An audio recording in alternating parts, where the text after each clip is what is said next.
là là, si vous avez envie d'une lecture qui fait du bien, d'une écriture sensible, de personnages empreints de tendresse, Michaël Uras, j'ai envie de vous dire, est l'homme de la situation. Alors, avec Au petit mot, les grands remèdes, vous l'avez forcément vu en librairie, on le voit partout, ce bouquin paru chez Prélude.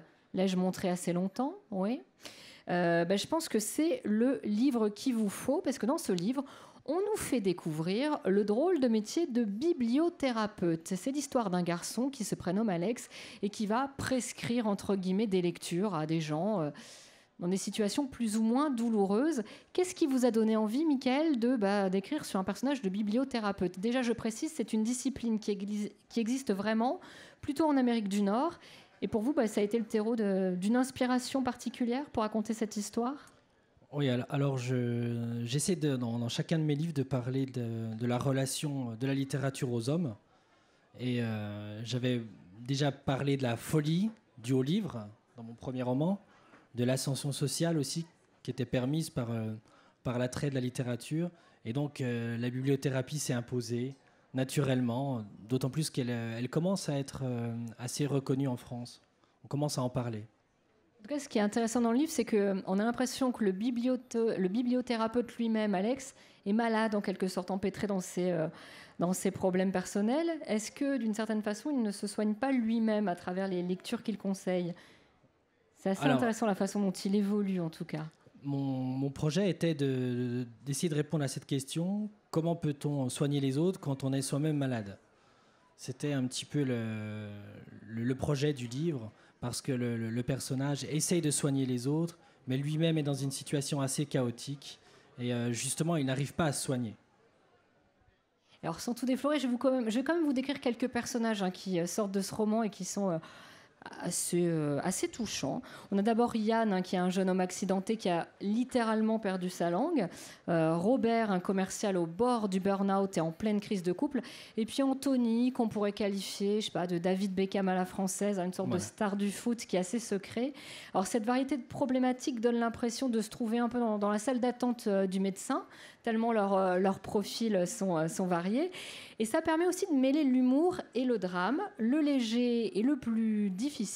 Est-ce que vous aviez envie de déployer l'intrigue en mêlant comme ça plusieurs tons? Parce que c'est vrai qu'on passe du rire aux larmes presque, pour caricaturer un peu, mais il y a une variété de tons.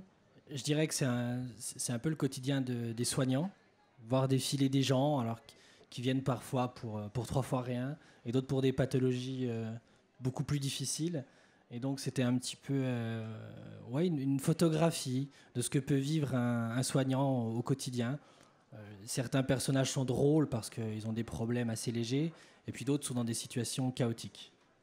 Alors j'avais envie de revenir toujours dans cette idée de sensibilité qu'exprime Michaël et de tons très variés. On retrouve un peu cette idée dans cet ouvrage que j'ai beaucoup apprécié, Nos souvenirs flottent dans une mare poisseuse, que vous avez écrit avant Au petit mot, les grands remèdes, si je ne me trompe pas. Donc là, vous pouvez le trouver au livre de poche. Et là, on a affaire à quelque chose de peut-être plus personnel. On y explore en tout cas l'enfance de Jacques, dans une famille populaire du nord de la France qui n'attend qu'une chose. Chaque année, c'est le retour en Sardaigne, à l'été chez les aïeux. Alors c'est écrit sous forme de chronique, et le livre décrit les joies et les peines de cet enfant-là, Jacques, qui grandit au fil des pages et sur lequel pèse une figure paternelle quand même très présente. Alors vous avez qualifié cet ouvrage que je vous remontre par là-bas d'autofiction. Qu'est-ce qu'on retrouve de Jacques chez vous et vice-versa? On sent qu'il y a quelque chose de très personnel dans cette histoire. Alors, il y a évidemment les origines, parce que je suis moi-même le fils d'un immigré sarde. Donc, j'ai raconté beaucoup de mes souvenirs.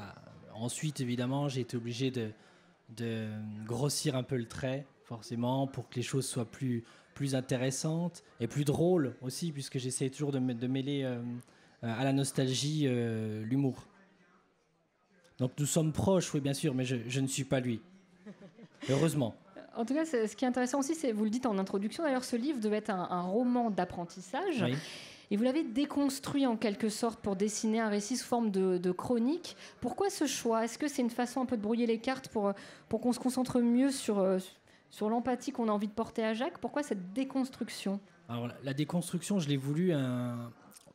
Je mets en exergue du roman une citation de Supervielle, Jules Supervielle, c'est un poète que j'apprécie beaucoup et qui était lui-même un poète qui appartenait au courant du réalisme magique. Le réalisme magique, c'est un courant littéraire sud-américain dans lequel tout est possible.